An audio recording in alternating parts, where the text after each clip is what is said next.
ஹல்லேலூயா. கர்த்தர் நல்லவர், அவர் கிருபை என்றும் உள்ளது. ஆண்டவராய் இயேசு நம்ம கூடவே இருக்கிறார். அவர் சொல்ல, நான் உன்னை விட்டு விலகுவதும் இல்லை, உன்னை கைவிடுவதும் இல்லை என்று சொன்ன தேவன்.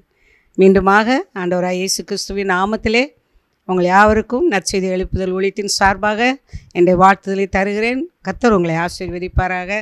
இந்த நாளின் செய்திக்காக நம்மளை தாழ்த்தி ஒப்பு கொடுப்போம். கர்த்தர் நிச்சயமாகவே நம்மளை பலப்படுத்தி அவர் சொன்ன வாக்குத்தத்தங்களை நம்மளுடைய வாழ்க்கையிலே நிறைவேற்றி தருவாராக. ஆண்டவருடைய கரத்திலே நம்மை தாழ்த்தி ஒப்பு கொடுப்போம். தகப்பனே, இந்த நல்ல அருமையான வேளையிலே மீண்டுமாக உங்கள் கரத்திலே எங்களை தாழ்த்தி தருகிறோம். இந்த அருமையான பிள்ளைகள் வாஞ்சியோடு விருப்பத்தோடு வந்து அமர்ந்திருக்கிறார்களப்பா. கேட்கிற செய்திகள் 30, 60, 100மாக அவர்களுக்கு பலன் கிடைப்பதாக. தேவன் பெரிய காரியங்களை செய்வீராக. கிருபைக்கு ஒப்பு கொடுக்கிறோம் இயேசுவின் நாமத்தில் பிதாவே, ஆமேன். இன்றைக்கு ஆண்டவர் நமக்கு கொடுக்குற நல்ல ஜீவனுள்ள வார்த்தை உபாகமம் 26ஆம் அதிகாரம் 19வது வசனம். உபாகமம் 26ஆம் அதிகாரம் 19வது வசனம் விதமாக சொல்லுகிறது, நான் உண்டு பண்ணின எல்லா ஜாதிகளை பார்க்கிலும் புகழ்ச்சியிலும் கீர்த்தியிலும் மகிமையிலும் உன்னை சிறந்திருக்கும்படி செய்வேன் என்றும், நான் சொன்னபடியே நீ உன் தேவனாய கர்த்தரான எனக்கு பரிசுத்த ஜனமாயிருப்பாய் என்றும் அவர் இன்று உனக்கு சொல்லுகிறார் என்றான். பாருங்கள், கர்த்தர் எவ்வளவு ஆணித்தரமாக நம்மை ஆசீர்வதிக்கிறார் பாருங்கள்.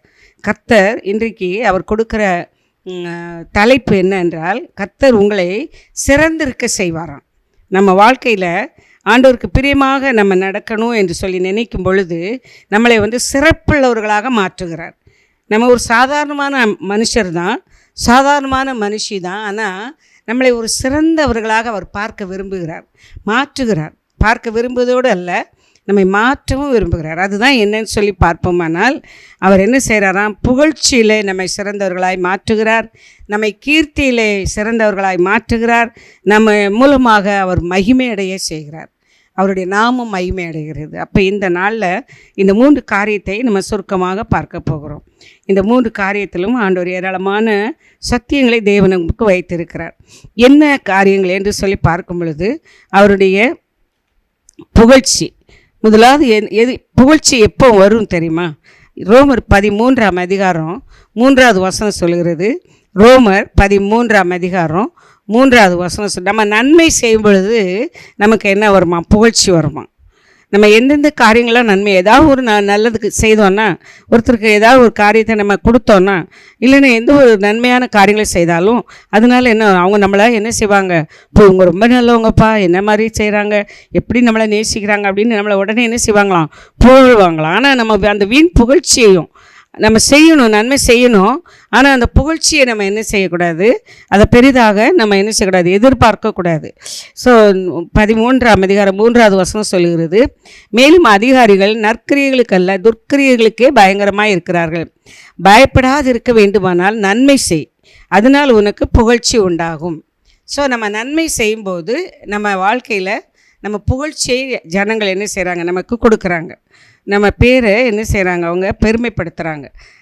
அது புகழ்ச்சியில் தேவன் நம்மை என்ன செய்கிறாரு, அதிகமாக நடத்துகிறதை நம்ம பார்க்குறோம். ஆகவே இந்த நாளில் புகழ்ச்சி 1 பேதுரு 2ஆம் அதிகாரம் 14வது வசனத்தில் இவ்விதமாக பரிசுத்த பேதுரு என்ன சொல்கிறார் என்றால், 1 பேதுரு 2ஆம் அதிகாரம் 14வது வசனத்தில் பார்க்கும் பொழுது, மேலான அதிகாரமுள்ள ராஜாவுக்கானாலும் சரி, தீமை செய்கிறவர்களுக்கு ஆக்கினையும் நன்மை செய்கிறவர்களுக்கு புகழ்ச்சி உண்டாகும்படி அவனால் அனுப்பப்பட்ட அதிகாரிகளுக்கானாலும் சரி கீழ்ப்படியுங்கள். நீங்கள் நன்மை செய்கிறதுனாலே புத்தீன மனுஷருடைய அறியாமை அடக்குவது தேவனுடைய சித்தமாக இருக்கிறது. இப்போ நன்மை செய்கிறது தேவனுக்கு சித்தமானது.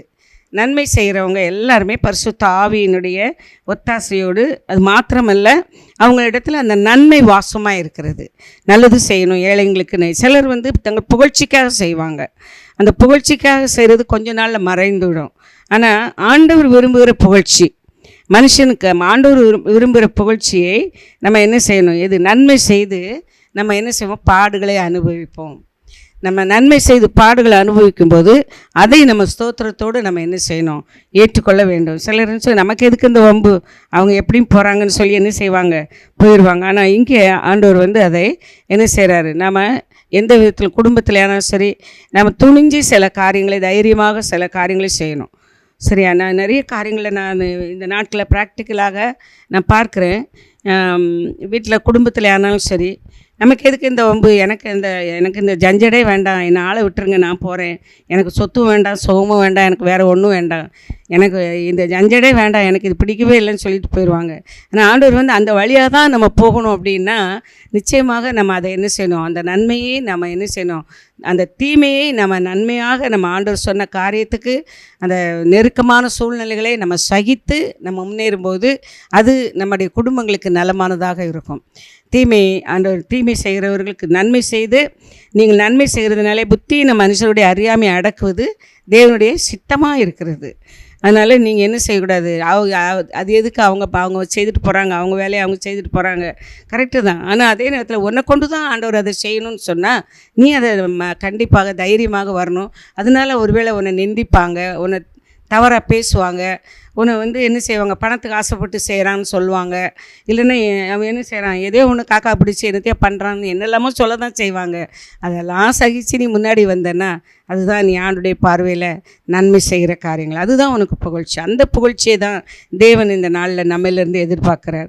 ஆகவே இந்த நாளில் ஆண்டுடைய சமூகத்தில் மற்றவங்க பார்வைக்கு வலது கை செய்கிறது, சிலர் பாருங்கள், சாப்பாடு கொடுக்குறதாலும் சரி, ஏதோ ஒன்று ஏழைங்களுக்கு கொடுக்குறதாலும் சரி, அது ரொம்ப பெருமையாக என்ன செய்வாங்க, எல்லாருக்கும் தெரியும்படியாக கொடுப்பாங்க. அந்த இதை ஆண்டவர் என்ன செய்யலை, விரும்பலை.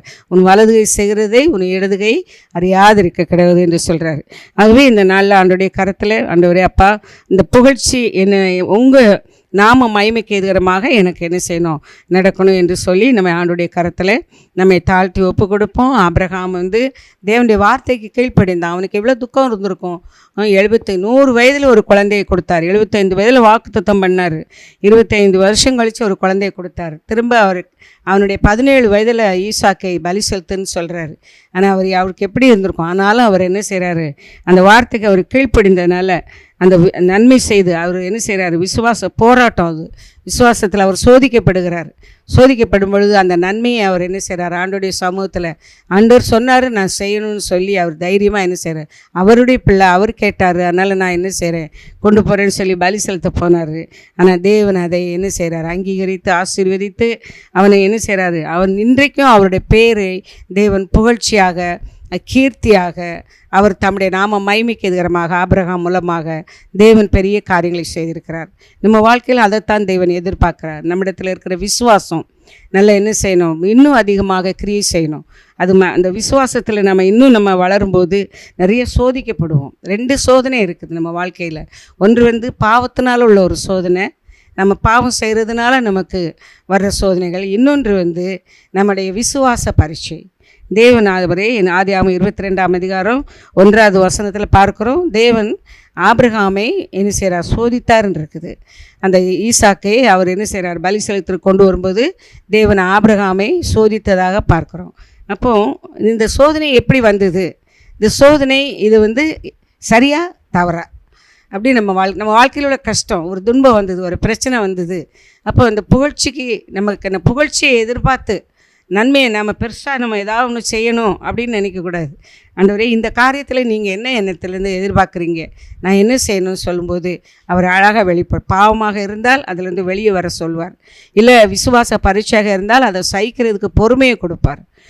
நீடிய பொறுமை, நான் அது 2 காரியத்தை ஆண்டவர்கிட்ட அதிகமாக கேட்பேன் இந்த நாட்களில். ஏன்னா நான் என்னுடைய கணவர் இருந்த நாள் வரைக்கும் அவங்களோட நான் ஷேர் பண்ணி என்னை சரி பண்ணி கொள்வேன். ஆவியானவருக்கும் நான் என்னை விட்டு கொடுத்து எவ்வளோ காரியங்களை நான் சரி. ஆனால் இப்போது முழுமையாக ஆண்டோடைய சமூகத்தில் ஒப்பு கொடுத்து எனக்கு நீடிய பொறுமையை தாருன்னு சொல்லி அவ்விதமாகவே தேவன் வழி நடத்துகிறார். அதுதான் ஆண்டவர் நமக்கு புகழ்ச்சியாக மற்றவர்த்து. என்னென்னா அதில் நம்ம ஜெயம் பெறும்போது நிச்சயமாக நம்ம புகழப்படுவோம். அதனால் தேவனுடைய நாமம் மகிமைப்படும். ஆகவே இந்த நாளில் அவர் நம்ம மேலே அவர் என்ன திட்டம் வச்சுருக்கிறாரோ அந்த திட்டத்தை நம்ம நிறைவேற்றி கொடுக்கும்போது நமக்கு ஒரு புகழ்ச்சியை கொடுக்குறார். மனுஷனுக்கு அந்த வீண் புகழ்ச்சியை நம்ம விரும்பாமல் மனுஷர்களுடைய புகழ்ச்சிகளெல்லாம் தள்ளிட்டு தேவன் விரும்புகிற புகழ்ச்சியை நம்ம என்ன செய்யணும், ஏற்றுக்கொள்ளும் பொழுது நிச்சயமாக அந்த புகழ்ச்சி உங்களுக்கு நாளுக்கு நாள் கூடிக்கிட்டே தான் போகும். ஒவ்வொருத்தரும் உங்களுக்கு வீட்டில், உங்கள் சபையில், உங்கள் வேலை ஸ்தலத்தில், உங்கள் அக்கம் பக்கத்தில் உள்ளவங்க எல்லோரும் உங்களுக்கு ஃப்ரெண்ட்ஸ் ஆயிடுவாங்க. எல்லோரும் உங்களை பார்த்து ஆச்சரியப்படுவாங்க. அடுத்தது உங்களுடைய பேர், அடுத்ததை பார்க்கும்போது கீர்த்தி. கீர்த்தினா ஃபேம். உங்களுடைய பெயர்கள் என்ன செய்யுமா? பிரசித்தமாகும். இன்னார் இன்னார் இன்னார் இன்னார் இதை செய்தாங்க, இன்னார் இதை செய்கிறாங்க, இப்போ இன்னார் அதை செய்கிறாங்க, இவங்க ரொம்ப நல்லா செய்கிறாங்க, இவங்க நல்லா கொடுக்குறாங்க, இவங்க ரொம்ப அன்பாக இருக்காங்க, இவங்க ரொம்ப கண்டிப்பாக இருக்காங்க, ஆனாலும் நல்ல காரியங்கள் நிறைய செய்கிறாங்க. இப்படி உங்களுடைய பெயர்கள் என்ன செய்யும்? தேவனுடைய மகிமைக்கு எதிரமாக கீர்த்தி பெறும், பெருசாக வரும். எல்லா இடத்துலையும் பாருங்கள் பெயர்கள் வரும். ஸோ அப்போ இன்றைக்கு நம்ம பேர் புகழுக்காக நம்ம செய்கிறதில்ல. நீங்கள் நன்மை செய்யும்போது, தேவனுக்கு பிரியமானதை நீங்கள் செய்யும்போது, நீங்கள் பாடுகளை அனுபவிக்கும்போது, கர்த்தர் விரும்புகிற மாதிரி உங்களுடைய காரியங்களை ஒப்பு கொடுத்து நீங்கள் செய்யும்போது நிச்சயமாக அங்கே என்ன இருக்கும்? அங்கே அவருடைய நாமம் என்ன செய்யும்? மகிமைப்படும். கர்த்தர் உங்களை உயர்த்துவார். மூன்றாவது நம்ம பார்க்குறோம், அவர் மகிமையிலே உங்களை சிறந்திருக்க பண்ணுவாராம். மகிமை என்று சொல்லி பார்க்கும்போது எந்த ஒரு காரியத்துக்கும் தொடக்கம் உண்டு, அதனுடைய முடிவும் உண்டு. தொடக்கத்தில் நம்ம சந்தோஷமாக எல்லாத்தையும் செய்வோம், முடிவு மகிமை தான். ஸ்தோத்திரம் பண்ணுவோம். அப்பா பெரிய காரியம், எக்ஸாம் எழுதுகிறாங்க பிள்ளைங்க, ஒரு வருஷம் படிக்கிறாங்க. தாய் தகப்பன்மாருக்கு தான் தெரியும் அந்த பிள்ளைங்களுக்கு எவ்வளோ சில இது பண்ணி அவங்கள எவ்வளோ பத்திரமா காத்து அவங்கள ஸ்கூலுக்கு பத்திரமா கொண்டு வந்து இந்த நாளில் அந்த பிள்ளைங்களுக்கு எவ்வளோ கேர் எடுக்கிறாங்க நமக்கு தெரியும். ஆனால் முடிவு பாருங்கள் மகிமை. இந்த பிள்ளைங்க எவ்வளோ மார்க் வாங்கியிருக்காங்க, அதுதான் மகிமை. இந்த நாளில் ஆண்டோடைய கரத்தில் எது எப்படி கிடைக்குது அந்த மகிமை நமக்கு? மிகுந்த ஸ்தோத்திர பலியிடுகிறவன் தேவனை மகிமைப்படுத்துகிறான். எல்லாவற்றிலும் ஸ்தோத்திரம் பண்ணணும், எப்பவுமே ஸ்தோத்திரம் பண்ணணும், முறுமுறுக்காமல்.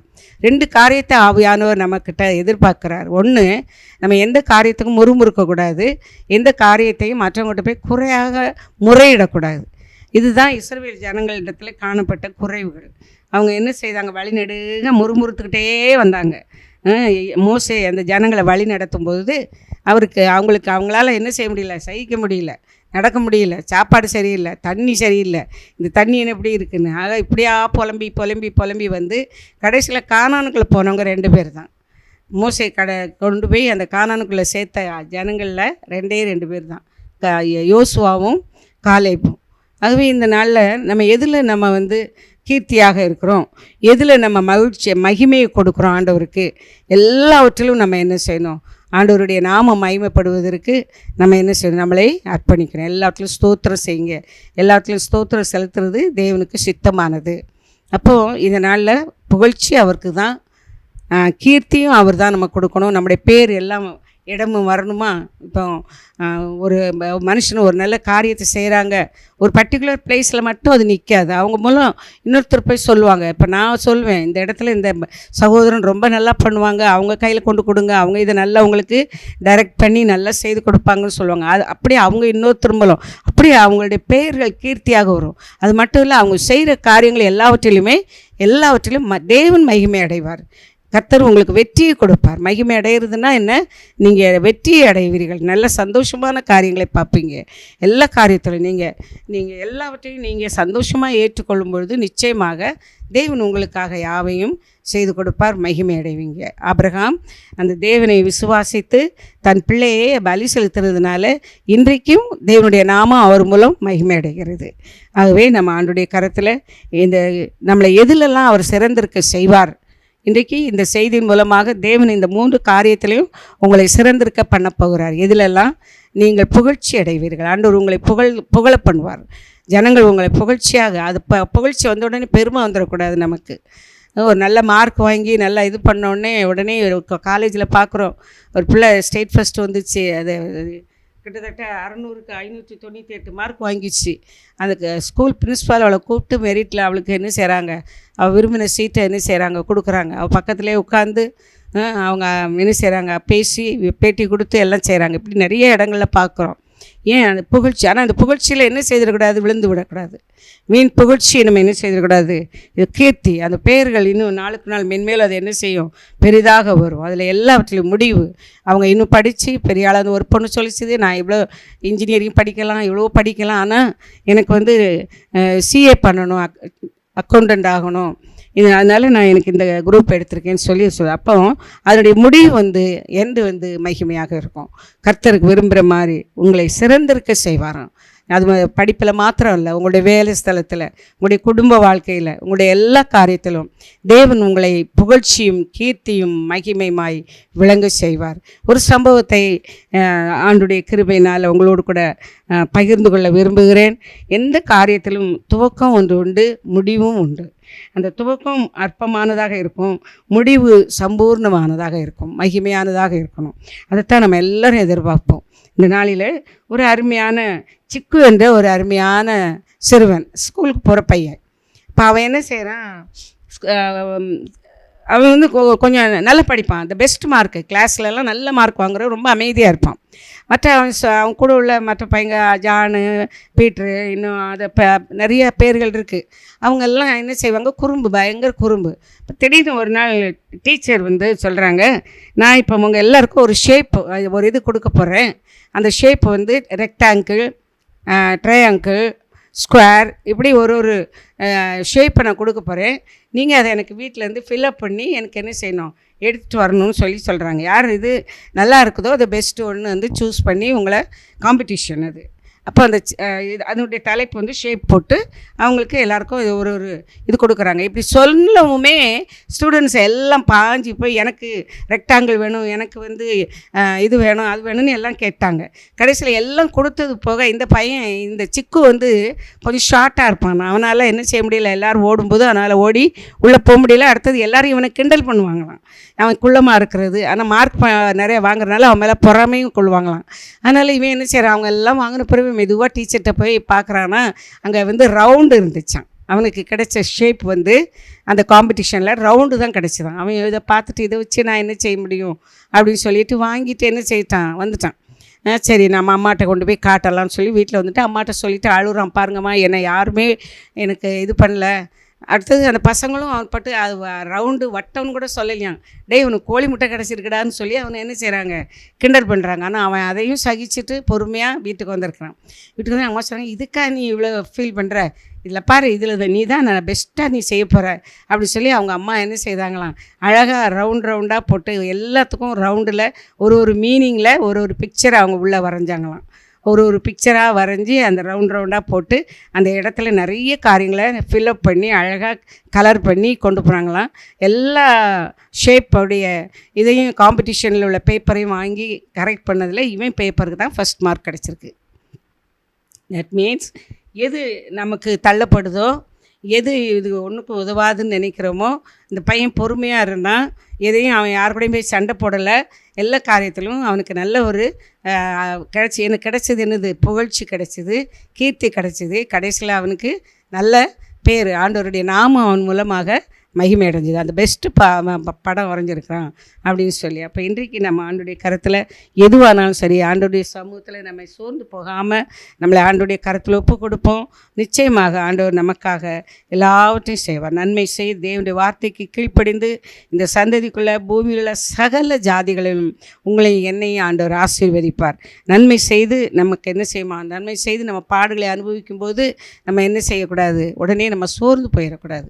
நன்மை செய்து நமக்கு பாடுகள் வரும் பொழுது அந்த சோர்ந்து போகாமல் எப்பொழுதும் ஜெபம் பண்ணுங்கன்னு சொல்கிறார். லூக்கா 18ஆம் அதிகாரத்தில் முதல் வசனத்தில் நம்ம பார்க்குறோம். ஒரு ஏழை விதவை, அவள் என்ன செய்தா, சோர்ந்து அவளுக்கு தன்னுடைய வாழ்க்கையில் உள்ள சில பிரச்சனைகளுக்காக ஒரு நியாயாதிபதியின் இடத்துல ஜட்ஜிட்ட வரா. ஜட்ஜில் வந்து அவர்கிட்ட சொல்கிறா, ஐயா எனக்கு ஒரு நன்மை செய்யுங்கப்பா, எனக்கு இதுலேருந்து ஒரு விடுதலை வாங்கி கொடுங்கன்னு. அவர் வந்து தேவனுக்கு ஒரு பயப்படாத ஒரு மனுஷன். ஆனாலும் இந்த பொண்ணு அடிக்கடி போய் என்ன செய்யுது கேட்டுக்கிட்டே இருந்தனால அவர் என்ன பண்ணிட்டார், சரின்னு அவர் சொல்கிறாரு, நான் தேவனுக்கு பயப்படாத ஒரு மனுஷனாக இருந்தால் கூட இந்த பெண்மணி என்னை வந்து அடிக்கடி தொந்தரவு பண்ணுறதுனால இன்றைக்கி நான் என்ன செய்யணும், அவளுக்கு நியாயம் செய்யணும்னு சொல்லி அவளுக்கு உதவி செய்கிறாராம். இந்த உதவி செய்தவனே அதுக்கப்புறம் தான் அந்த வசனத்தை ஆவியானவர் அழகாக கொடுக்க. அந்தபடி தம்மை நோக்கி இரவும் பகலும் தம்மை நோக்கி கூப்பிடுகிற பிள்ளைகளாகிய தம்மால் தேர்ந்தெடுக்கப்பட்ட பிள்ளைகளுக்கு அவர் என்ன செய்வாராம், நிச்சயமாக நியாயம் செய்வார். எப்போ செய்வாராம், சீக்கிரத்தில் செய்வாராம். எனக்கு அருமையான தேவனுடைய பிள்ளைங்களே, இந்த செய்தியை கேட்டுட்டு இருக்கீங்கல்ல, உங்கள் வாழ்க்கையில் நான் நன்மை செய்து நான் பாடு தான் அனுபவிக்கிறேன்ப்பா, என் குடும்பத்தில் நல்ல பேரே எனக்கு கிடையாது, எங்கள் மாமியார் என்ன செய்கிறாங்க, இன்னும் ஏசிக்கிட்டே தான் இருக்காங்க, நான் நல்லவன்ற ப்ரூஃப் வந்து உங்கள் கையில் மட்டும்தான் இருக்குது, வேறு யாரும் என்னை இது பண்ணலைன்னு சொல்லி கவலையே படாதீங்க. நிச்சயமாக தேவன் உங்களுக்காக யுத்தம் செய்வார். அதில் சீக்கிரமாக அவர் உங்களுக்கு நியாயம் செய்வார். உங்கள் வாழ்க்கையில் ஆண்டவர் இந்த பெரிய காரியங்களை உங்கள் வாழ்க்கையிலே செய்வார். ஆண்டோடைய கரத்தில் ஒப்பு கொடுப்போம். சோர்ந்து போகாமல் நன்மை செய்யுங்க. சோர்ந்து போகாமல் நீங்கள் எப்பொழுதும் ஜெபம் பண்ணுங்க. சோர்ந்து போகாமல் நீங்கள் எப்பொழுதும் ஆண்டோடைய சமூகத்தில் அவருடைய கிருபைக்கு காத்துருங்க. கர்த்தர் நிச்சயமாகவே உங்களோடு வந்து பெரிய காரியங்களை செய்வார். ஒருடையுமே நிமிடம் ஆண்டுடைய கரத்திலே உங்களை ஒப்புக்கொடுங்க. ஆண்டவரே, சின்ன வயதிலிருந்து இன்று வரையிலும் ஆண்டவரே நான் நன்மை செய்து பாடு தான் அனுபவிக்கிறேன்ப்பா. உழைச்சி என் குடும்பத்துக்காக ஒரு பிள்ளை, ஒரு அருமையான இளம் பிள்ளை எனக்கு தெரியும். எங்கள் சபையில் இந்த ஊழியத்தில் அந்த ஒரே ஒரு பிள்ளையுடைய சம்பளம் தான். வீட்டில் வேலை செய்யக்கூடியவங்க 3-4 பேர் இருக்காங்க. ஆனால் யாரும் சரியாக வேலைக்கு போக மாட்டாங்க. வீட்டை கட்டுறதுக்கு கடன் வாங்கினது அந்த பிள்ளை தான். வண்டி வாங்கினதுக்கு இல்லை இஎம்ஐ போட்டது அந்த பிள்ளை தான். அப்படியே வீடுகளில் எல்லா காரியத்தையும் அந்த பிள்ளை தான் சுமந்தது. இன்றைக்கு தகப்பனாருக்கு ஒரு ஆப்ரேஷன், மேஜர் ஆப்ரேஷன், அதுக்கும் அந்த பிள்ளை தான் ஆஸ்பத்திரி கூட்டிகிட்டு போய் தன்னுடைய சொந்த சம்பளத்தில் வேலையில் எல்லாத்தையும் செதுச்சு. ஆனால் அந்த பிள்ளை இன்றைக்கு வரைக்கும் சோர்ந்து போகவே இல்லை. இன்றைக்கும் அவள் சபையில் அழகாக ஜெபிக்கிற ஒரு மகள், சோர்ந்து போகாமல். அந்த பிள்ளையை சொல்லுவாம்மா, இன்றைக்கு ராத்திரிக்கு இந்த ஜெபம் இவ்வளோ நேரம் இருக்குது, இன்னும் 1 மணி நேரம் ஜெபிக்கக்கூடிய நேரம் இருக்குது. ஆண்டி, எத்தனை மணி நேரம் ஆனாலும் என்னிடத்துல கொடுங்க, நான் ஆண்டவர் சமூகத்திலேருந்து நான் ஜெபிக்க ஆயத்தமாக இருக்கிறேன்னு சொல்லும். ஆண்டுடைய கரத்தில் இந்த அருமையான நேரத்தில் நம்மளை உங்களுக்கு வீண் புகழ்ச்சியை நீங்கள் விரும்ப வேண்டாம். தேவனுக்கு பிரியமானதை நீங்கள் செய்யுங்க. கர்த்தர் உங்களை புகழ்வார். கர்த்தரால் புகழப்படுகிறவங்க தான் உத்தமர்கள். அவரே உங்களை என்ன செய்வார்? கீர்த்தியை உங்களுக்கு உங்கள் பெயர்களை பெருமைப்படுத்துவார். உங்கள் பெயர்கள் எல்லாம் வெளியே வரணும்னு நீங்கள் நினைக்காதீங்க. என்னை கூப்பிடலையே, என் பேரை சொல்லலையே. சிலருக்கு கிஃப்ட் கொடுக்கும்போது சில நேரம் பேர் மறந்துட்டுன்னா அதுக்கு ஒரு பெரிய ரகலை பண்ணுவாங்க. என் பேருக்கு மறந்துட்டீங்களே, பர்பஸாக நீங்கள் மறந்துருக்கீங்க அப்படின்லாம் சொல்லுவாங்க. இப்போ இன்றைக்கு நம்ம ஆண்டுடைய கரத்தில், அப்பா எனக்கு கீர்த்தி புகழ்ச்சி எல்லாமே நீங்கள் தான் சொல்லி ஆண்டுடைய கரத்தில் ஒப்பு கொடுப்போம். கர்த்தர் பெரிய காரியங்களை செய்வார். கண்களை மூடிக்கொள்வோம். பரலோகத்தின் பிதாவே, இந்த நல்ல அருமையான தகப்பனே, இந்த செய்தி வேளையிலே ஆமாப்பா, நீர் எங்களை சிறந்திருக்க செய்கிற தேவன். புகழ்ச்சியிலும் தகப்பனே, கீர்த்தியிலும் மகிமையிலும் எங்கள் வாழ்க்கையை சிறந்திருக்க செய்கிற தேவன் நீர் ஒருவர் தான். நாங்கள் இது மேலே எங்களுடைய கண்ணோட்டம் இல்லை. ஆனால் நீர் எங்களுக்கு கொடுத்த கிரியைகளை நாங்கள் செயல்படும் பொழுது எங்கள் மூலம் நீங்கள் அதில் மகிமை அடைகிறீங்க. எங்கள் மூலமாக அந்த புகழ்ச்சி வருது. உங்கள் மூலமாக அந்த புகழ்ச்சியை நீர் எங்களுக்கு கொடுக்கிறீர். அந்த புகழ்ச்சியில் ஆண்டவரே, நாங்கள் மனுஷ ஞானத்தில் நாங்கள் அதை விரும்பலை. ஆனால் நீங்கள் எங்களை புகழும் பொழுது உங்கள் நாமம் மகிமைப்படுகிறது. உங்கள் கிருபைக்கு எங்களை ஒப்பு கொடுக்குறோம். எந்த பொறாமைகளோ ஈகோ ப்ராப்ளங்களோ எதுவும் எங்களுடைய குடும்பத்திலே, எங்களுடைய தனிப்பட்ட வாழ்க்கையிலே, இந்த செய்திகளை கேட்டுக்கொண்டிருக்கிற பிள்ளைகளுடைய வாழ்க்கையிலே அவர்கள் ஆண்டவரே தகப்பனே வாழ்க்கையில் அனுபவிக்கிறதுனால அவங்க சோர்ந்து போகாதபடி கர்த்தர் இந்த பிள்ளைகளை நீங்கள் பலப்படுத்துவீராக. கர்த்தர் பெரிய காரியங்களை செய்வீராக. நீங்கள் தான் எங்களை சிறந்திருக்க செய்கிற தேவன். நீங்கள் எங்களை உயர்த்தும் போது யாரும் இதற்கு எதிராக வர முடியாது. யாரும் இதுக்கு எதிராக ஒன்றும் செய்ய முடியாது. உங்கள் கிருபைக்கு எங்களை தாழ்த்தி தருகிறோம். தேவ ஆவியானவர் தொடர்ந்து எங்களை வழி நடத்துவீராக. ஆசீர்வதித்தருளும் இயேசுவின் நாமத்தில் பிதாவே. ஆமேன். ஆமேன். God bless you.